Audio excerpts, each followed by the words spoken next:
Next thing, so now I'm gonna show you guys how to create a very cool animation using the free mask tool. And many hitfilm users think this is very complicated, but it's not. Actually, it's very simple to use. All we have to do is to select the image right here and select also the free mask tool, as you can see, and we're gonna make some points like this, surround all the image like this. As you can see, it's very simple and easy.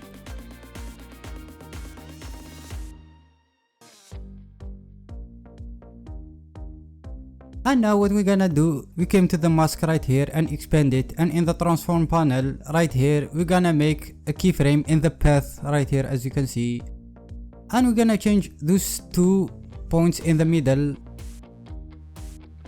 and also change those 2 up and down, the opposite thing.